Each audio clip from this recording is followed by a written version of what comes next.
नमस्कार मैत्रिणींनो, प्रेमाच्या रसोई चॅनलवर तुमचं मनापासून स्वागत। तर आज आपण गव्हाच्या पिठापासून बिस्किट करतोय, जिरा बिस्किट। जिरा टाकून बिस्किट बनवतोय। एक वाटी गव्हाचं पीठ घेतलंय, एक पाव म्हणजे अर्ध्या कपापेक्षा अर्ध्या वाटीपेक्षा थोडंसं कमी चणा पीठ घेतलंय आणि पाव वाटी मैदा घेतलाय।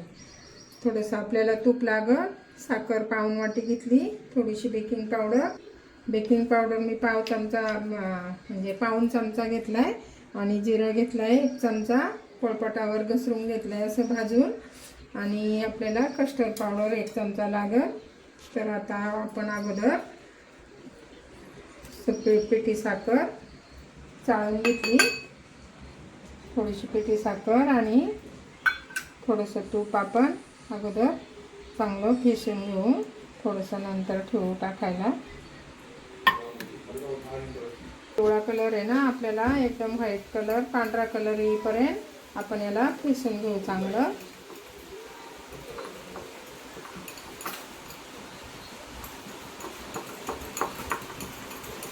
हे बघा, मी 2 मिनिटं चांगलं फेसून घेते। असं हलकं झालं का मग आपण बंद करू। आता हे साईडला ठेवू आपण। आता मी सगळे आपल्याला पिठं चाळून घ्यायच्यात। हे बघा, मी गव्हाचं पीठ टाकलं, थोडंसं चण्याचं पीठ आहे पाव वाटी आणि पाव वाटी मैदा आहे। आपण असं चाळणीने चांगलं चाळून घेऊ, गाठी नाही राहायला पाहिजे त्याच्या। आपलं सगळं पीठ चाळून झालंय। आता आपण हे चांगलं मिक्स करून घेऊ। चांगलं पीठ मिक्स करून घेऊ। त्याच्यात थोडेसे मी जिरे भाजून वाटले, थोडेसे टाकू आणि बेकिंग पावडर आहे। बेकिंग सोडा नाही वापरायचा, बेकिंग पावडरच वापरायची। आणि ही कस्टर्ड पावडर आहे, ती 1 चमचा टाकली म्हणजे कलर पण छान येतो।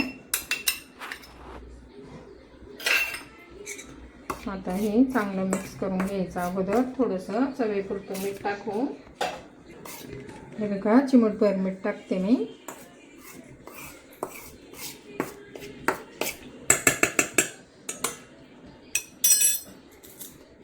आता आपण हे साखर आणि तूप हे केले ना मिक्स, ते त्यामध्ये टाकू। ते हलक्या हाताने असं आपण चपातीचं पीठ मळतो ना तसं नाही मळायचं, हलक्या हाताने असं त्याचा गोळा होईल तिथपर्यंत हे करायचं। हे बघा, असं हलक्या हाताने मळायचं, असं रगडू अजिबात नाही घ्यायचं। आपल्याला लागलंच तर थोडंसं दूध वतायचं, चमचाभर, एकदम पण नाही वतायचं, 1 चमचा असं थोडंसं दूध टाकू आपण, कारण साखरेचं पण पाणी होतं ना। हे बघा, मी थोडंसं दूध टाकले। आता परत मळून घेऊ, लागलंच तर आपल्याला परत 1 चमचाभर दूध टाकायचं।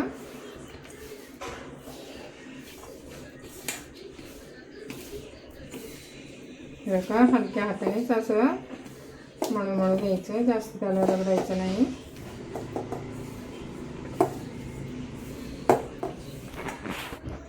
हे बघा, आपले अजून बिस्किट होण्यासारखे नाही आहे। आपण आता अजून परत थोडंसं दूध ओतू, जास्त पण नाही ओतायचं, थोडं ओतायचं, लागेल तसंच। आणि हाताने असं रगडून घ्यायचं, फक्त मळून नाही घ्यायचं चांगलं। हे बघा, असा घट्टसर गोळा करायचा अशा पद्धतीने।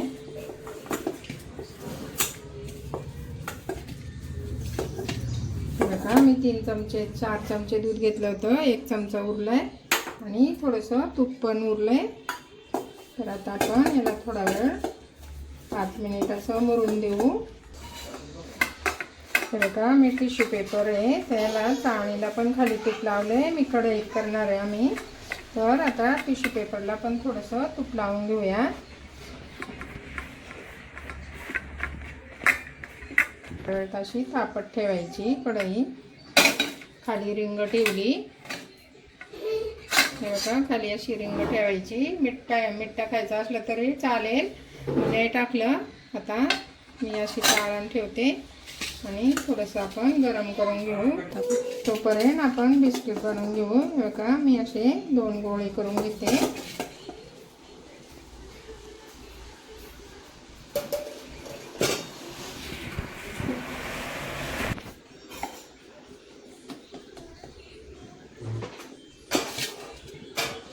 हे बघा असं हलक्या हातानेच लाटून घ्यायचं.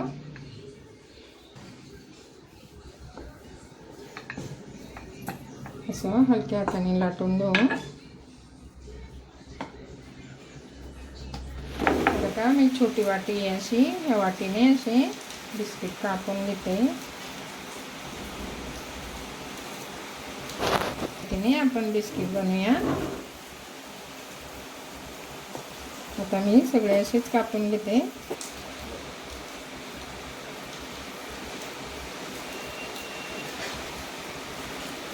आता मी ताटामध्ये असे काढून घेते. हे बघा अशा जाडीचे ठेवले. आता असे आपण काढून घेऊ. हे बघा असे सगळे करून घेते, मग तुम्हाला दाखवते. कढई तापायला ठेवली, तोपर्यंत आपण याला थोडंसं असं पिस्ता बदाम काय तुम्हाला लावायचं ते लावून घ्यायचं.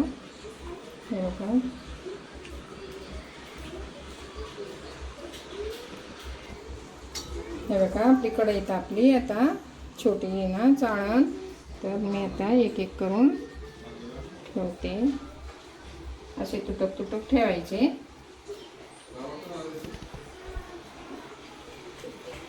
ते तुटक तुटक ठेवायचे, म्हणजे ते फुगले तरी एकमेकाला चिकटत नाही.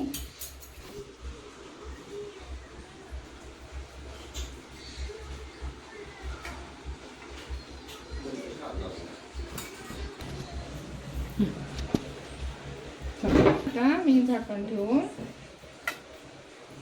असे थोडेसे तुटक ठेवायचे आणि झाकण ठेवायचं आणि 10 मिनिटांनी बघायचं कसे होतात ते. हे बघा आता आपली बिस्किट झाले. आता आपण थंड व्हायला ठेवू. काढून थंड व्हायला ठेवू. 10 मिनिटं थंड करून घेऊ. बघा आपली बिस्किट थंड झाले. हे बघा खालून पण असे झाले, छान झाले, एकदम कुरकुरीत झाले, चांगले. काढून घेऊ. बघा मी अशा पद्धतीने गव्हाचे बिस्किट केले.